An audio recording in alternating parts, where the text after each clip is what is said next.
jour où les perdu du bataille là, donc yo mettez Koni à terre 21 décembre, pas même qu'à défendre Koni et nous pas même capable de remplacer représentant nous dans ce PTA Jean Nuteville là. Alors que 21 décembre. Allô? Oui, on vous écoute. Vous posez une question, vous m'entendez bien? Oui, moi, je dis où, 21 décembre, pas capable de retirer représentant non, et finalement, nous pas même capable de protéger Koni. Bon, et peut-être que je salue Darius, je salue GPPC, je salue tout le monde qui a tenté et émission en matin. Son émission à grande écoute, et je me dire ça. La première chose, c'est que l'accord du 21 décembre n'est pas représenté dans le gouvernement Gariconi. C'est la première chose. 21 décembre, pas gagné obligation pour le défendre Gariconi. 21 décembre, pas gagné intérêt dans le gouvernement Gariconi. 21 décembre, pas gagné intérêt politique dans Gariconi. Cependant, ce que nous disons est clair. La transition qui est en cours est réglementée par des textes fondateurs. Il y a le consensus du 11 mars de la Jamaïque, il y a l'accord du 3 avril, il y a les autres textes fondateurs de la transition, c'est-à-dire le décret du 12 avril 2024, le décret du 27 mai 2024. Pas aucun texte qui mettait transition en campé, qui baille conseil présidentiel la droit pour révoquer Premier ministre. Quel que soit Premier ministre. Ce que ça veut dire, c'est un coup de force que nous-mêmes nous interprétons que CPT a fait. Cela veut dire deux choses. Cela veut dire que quand nous contestons le processus qui a conduit au choix d'Alix Didier Fils-Aimé comme Premier ministre, c'est une affaire de principe. Nous défendons un principe. Nous défendons un principe parce que justement, dans les textes fondateurs de la transition, CPT n'a pas de droit de révoquer Premier ministre, il n'a pas de droit de remplacer un Premier ministre, et ceci sans aucune concertation. C'est la première chose. La deuxième chose, et c'est très important, c'est que l'œil choisi Alix Didier Fils-Aimé, Jean choisi là. Premièrement, son choix qui fait en dehors des textes fondateurs de la transition. Scoop. Deuxièmement, le fait sans aucune concertation. Nous disons que c'est un véritable coup de force politique. D'accord? Premièrement, le CPT n'avait pas le droit de renvoyer le Premier ministre. Deuxièmement, le CPT n'avait pas le droit de remplacer le Premier ministre. De plus, sans concertation, à ce moment-là, pour nous, c'est un véritable coup de force politique. C'est un véritable coup de force politique inacceptable. Et tout le monde connaît le choix de M. Fils-Aimé et son choix de loyauté. Je ne vais pas le dire plus dans l'émission matin, hein? C'est une dette qui a été payée. Dans le landerneau politique, tout se sait. Quand je dis landerneau politique, dans la petite société politique, le petit milieu politique, tout se sait. C'est une dette qui a été payée. Je ne vais pas le dire plus sur ça matin, hein? Mais tout le monde le sait, c'est une dette qui a été payée. Alors, le plus important, c'est que sur le plan politique, bon choix qui fait, bon processus qui mène, qui sortit dans la révocation Gariconi, qui arrive dans la nomination Alix Didier Fils-Aimé comme Premier ministre, ce processus a été conduit en violation des textes fondateurs de la transition. Ce processus a été conduit sans aucune concertation avec les parties prenantes, les secteurs signataires de l'accord du 3 avril qui détiennent la légitimité du processus. Cela est inacceptable. Voilà pourquoi nous disons que cela met en péril la crédibilité de la transition, la neutralité de la transition, et personnellement, j'ai gagné des discussions avec des gens au niveau de la CARICOM, habitué à parler avec eux, moi dit il faut qu'ils reviennent à la charge avec bien sûr le support de la communauté internationale, pour que nous puissions redresser la situation. Il y a plusieurs bagailles qui pour adresser là. Michel, redressement situation, c'est vrai, au capable de international a intervenu pour ça. Mais que nous avons abordé d'autres questions spécifiques avec, parce que nous sommes en politique. Le 21 décembre doit gagner tout au moins une flexibilité malgré le constat que nous faisons. Une flexibilité. Comme le choix de Didier est déjà fait, et Didier est déjà installé comme Premier ministre, est-ce que Premier ministre installé, Premier ministre Didier Fils-Aimé pas capable de rentrer en consultation avec 21 décembre et offrir 21 décembre non seulement au poste ministériel, mais direction générale dans le cadre d'un compromis très large, puisque ou pas de gain, ou pas de représenter dans le gouvernement qu'on y a. La première chose, alors mon professeur Oni Durand de regretter mémoire, je t'ai toujours dit qu'il faut commencer par le commencement. Pour nous, la première chose, c'est de retourner sur la table, analyser la situation et voir ce qui a été fait, ce qui a été mal fait et tenter de redresser la situation. Redresser la situation, on l'a dit qui ça pour nous. Depuis le départ, nous avons position depuis le scandale BNCA-PT. L'accord du 21 décembre est clair. On ne pourra pas réussir cette transition avec la présence des 3 conseillers présidentiels épinglés dans les conclusions du rapport de l'ULCC et aujourd'hui inculpés au cabinet d'instruction. C'est le point de vue de l'accord. Nous-mêmes, le 21 décembre, nous ne pouvons pas accepter aucune entente, aucun compromis qui n'a participé dans un nouveau gouvernement. Depuis, on n'a pas réglé le problème et inculpé. Écoutez, c'est-à-dire qu'on ne pourra pas réussir la transition sans le retrait et le remplacement des 3 conseillers présidentiels épinglés dans les conclusions du rapport de l'ULCC, inculpés au cabinet d'instruction. Et ce point de vue est conforme. Vous dites, M. André Michel, écoutez, je termine. Ce point de vue est conforme. Ce point de vue est conforme à l'article 2 du décret du 12 avril 2024. C'est la première. Vous dit qui ça? Le nous tourne sous table négociation.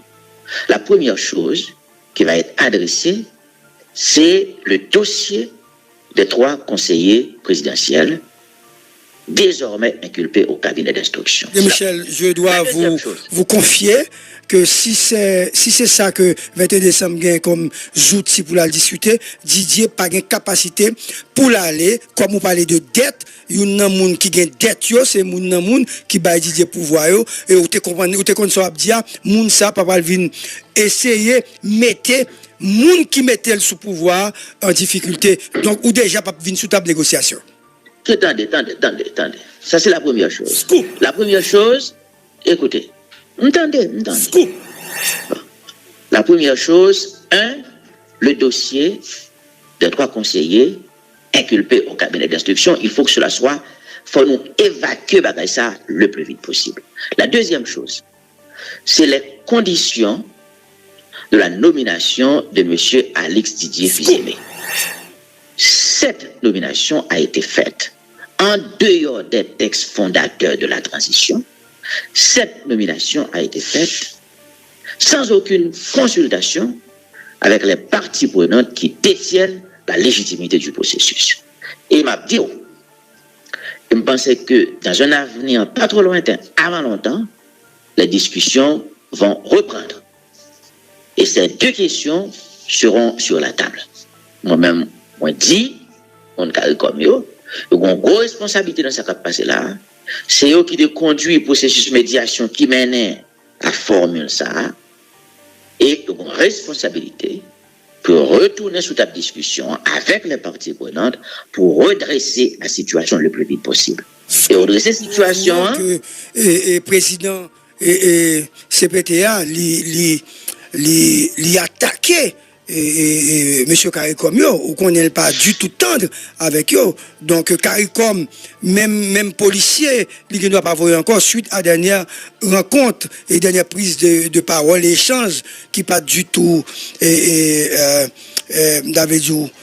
qui pas correct qui te gagne entre les civilitaires avec mon CARICOM. Au courant de ça. Pas au courant de ça, mais moi-même il faut que je dise. J'ai environ 2 ans depuis que j'ai pratiqué l'Esti Voltaire, surtout dans le processus de négociation que CARICOM a mené depuis pratiquement 2 ans. Et je trouve l'Esti Voltaire son nez qui paraît moins sage. Bon, je ne connais pas si c'est en apparence. Si on a dit que l'Esti Voltaire a une attitude arrogante avec le monde, il faut me dire pour me d'accord. C'est pour vous dire que ça, je ne connais pas. Mais ça me connaît. C'est que on va revenir sur la table de négociations politiques dans un avenir pas trop lointain, avant longtemps. Et les parties prenantes qui détiennent la légitimité du processus, il y a 2 problèmes qui vont le poser dans la discussion. Dossier 3 messieurs et dossier nomination Didier Fils-Aimé. Parce que nous ne sommes pas capables de rentrer dans la logique de coup d'État pour nous sortir dans le processus. C'est vraiment qu'on est. Je ne vais pas parler plus sur ça. Une dette qu'un pile monde dans le conseil présidentiel la gain pour M. Fils-Aimé. C'est une dette qui a été payée. Nomination là, c'est ça lié. Je ne vais pas parler plus. Peut-être on l'aime à parler plus sur ça. Mais, on veut payer dette ou payer dette ou, mais ça n'a pas autorisé pour craser le processus transitionnel là, que nous tous nous mettons en place comme parti prenante haïtienne avec la participation de la CARICOM. Parce que pour nous, on est en train de prendre une très mauvaise direction. La transition est en train de dérailler. Les principes directeurs de neutralité, d'indépendance qui doivent caractériser le processus là, nous pas la donne. Avec Didier Fils-Aimé, il n'y a pas d'indépendance pour le processus. Et c'est une personnalité politique, c'est un businessman qui a un clan dans le secteur privé, qui a un groupe dans le secteur privé, qui est dans la politique. Si c'est lui-même, il va orienter le processus dans une direction partisane. L'indépendance du processus transitionnel est en question. Et deuxièmement, neutralité, pas parler ça même. Tout le monde connaît côté le sorti, qui a acquaintance politique, qui est ligne politique. Non seulement il y a une dette qui a été payée, ça c'est l'aspect moral, pour mon opportun, m'a parlé plus sur lui, mais deuxièmement sur le plan politique, on a parlé d'une transition, il faut que tout le monde soit capable, confortable, ou pas capable de remettre transition, et à un monde qui va orienter dans une direction bien déterminée, dans une direction partisane. C'est pourquoi je dis, et c'est la position de pas mal de parties prenantes, cette affaire, ce processus qui menait à nomination M. Fils-Aimé, c'est un coup de force politique contraire au texte fondateur de la transition et réalisé sans concertation aucune avec les parties prenantes qui détiennent la légitimité du processus. Et là, pour nous, c'est clair, pour nous-mêmes, Premier ministre, il faut que son personnage qui présentait des garanties d'indépendance et de neutralité. Voilà notre compréhension. Un Premier ministre qui n'appartient pas à un clan politique, à un parti politique, d'accord, à un groupe politique. Un Premier ministre qui non plus n'appartient pas à un groupe économique. Parce que transition n'est pas capable, en moment, premièrement, pour un groupe politique qui triomphe sur toute l'autre, qui prend contrôle, il n'est pas capable d'une période qui permette à un groupe politique triompher au détriment de l'autre groupe économique. Un groupe économique n'est pas capable de prendre contrôle de la transition. Et puis pour pouvoir craser l'autre groupe économique. Et c'est très important. Indépendance politique, indépendance économique. Tout ceci est mis en question avec l'arrivée de Didier Fils-Aimé. Il y a un groupe économique qui a un bagage besoin de contrôler. Nous avons tout bagage dans le pays. Et il est en compétition avec d'autres groupes économiques. Ça veut dire, M. arrivé là, il va favoriser son clan économique, il va favoriser ses amis. Il y a un groupe politique, qui gagne, il y a un groupe économique qui gagne. Ce n'est pas acceptable dans une transition. Et l'esprit, et je vais vous dire une chose, je maîtrise très bien ce processus de transition, ce processus de négociation, on compte tout ça là-dedans. Dans l'esprit du consensus du 11 mars de la Jamaïque, 2024, et dans l'esprit de l'accord du 3 avril, nous clairs, nous voulons une transition neutre, une transition qui dirigée par un premier ministre indépendant. Un premier ministre indépendant qui est au-dessus des partis, au-dessus des groupes économiques, au-dessus des clans économiques. M. Fils-Aimé n'est pas au-dessus des groupes politiques. Il est lui-même un homme politique. Il a lui-même sa chapelle politique. Il a lui-même ses associés politiques. M. Fils-Aimé n'est pas au-dessus des clans économiques. Il est lui-même un homme d'affaires. Il a lui-même son clan économique, son clan financier. Bref, je vous dis à là, et tout l'autre monde qui va dans le clan économique, et Didier Fils-Aimé, qui va dans le business avec lui, je vais le craser. Michel, pas forcément ça. Pas forcément ça. Et le Premier ministre a tout capable de hauteur, et puis il prend distance, et puis il fonctionnait sur une plateforme démocratique, côté tout le monde, gain pour payer ou à payer, ça ne veut pas dire pour autant que le capable de prioriser secteur par là sur l'autre secteur. Mais de toute façon, écoutez, mais de toute façon, a priori, si Outaouais, si on monde SDP qui vient Premier ministre, on va tout dire, je pourrais favoriser SDP. C'est pas ça? Oui, ok, je comprends. Si Outaouais, c'est un monde qui appartenu à un clan économique bien précis qui vient Premier ministre, à première vue, on va toujours dire que mon sal, il pourrait favoriser un clan économique. Clan toujours capable de tout, entendre comment c'est agi. Attendez. Écoutez, vous capable, je ne vais pas dire ça, non? Mais moi, dire, à première vue, c'est ça. Et je vais vous dire autre chose. Et c'est normal. Pour tout le monde, il y a une inquiétude là. Et moi, je vais le dire. Et c'est ça que fait. Et c'est ça que fait. Et c'est une inquiétude. Là, je manifeste une inquiétude. Je ne porte pas une accusation contre qui que ce soit. Et c'est ça que fait. Là, nous avons réglementé le processus là. Nous avons dit que le Premier ministre là, faut son personnage indépendant qui est capable de planer au-dessus des clans politiques, au-dessus des clans économiques. C'est normal. On a une inquiétude ça comme acteur politique. Parce que moi, ouais, que bon coup de force qui fait, et il y a un secteur politique qui bénéficie de ce coup de force. Je vois qu'il y a un secteur économique qui bénéficie de ce coup de force. Et c'est normal que je gagne des inquiétudes. Et non seulement des inquiétudes, mais on connaît tout, que ce n'est pas conforme à l'esprit du consensus du 11 mars, ce n'est pas non plus conforme à la lettre des textes fondateurs de la transition. Voilà pourquoi. Ariel, tu prends pouvoir, quand pile monde qui te dit c'est secteur politique pour là que tu prends pouvoir. Est-ce que tu fonctionné? Est-ce que tu as pile doute sur le mode de fonctionnement? Est-ce que tu as gagné tout ou un secteur privé que tu es soutenu? Et est-ce que ou tu pensé ça pas déranger l'autre partie? Scoop. Belle question. La première chose, c'est que Ariel arrivé, Ariel pas dans clan politique, moi. Ariel pas dans groupe politique, moi. Nous avons négocié un accord politique avec Ariel Henry.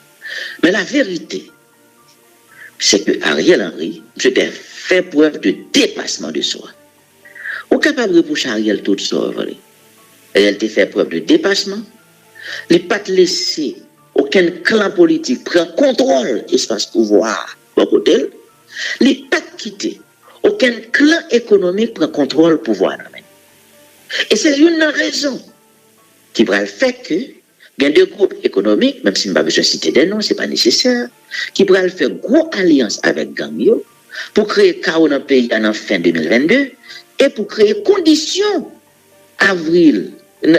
février-mars 2024 qui font une grosse alliance avec Gangyo pour craser Port-au-Prince, pour créer conditions pour quitter le pouvoir.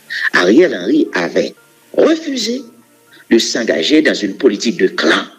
Et je garde tout le monde dans le secteur privé. C'est ça qu'il fait. Il fait tout le monde vient devant. Il y en a qui ont besoin d'avantage dans le droit, avantage de tous côtés. Monsieur regardé tout le monde, j'ai dit, monsieur, on nous fait un bagage qui est capable de mettre tout le monde à l'aise. Il y a des gens qui étaient autour d'Ariel, qui étaient manipulés le commissaire gouvernement, ok, qui étaient gagné contrôle douane tout, qui étaient gagné contrôle APN, etc.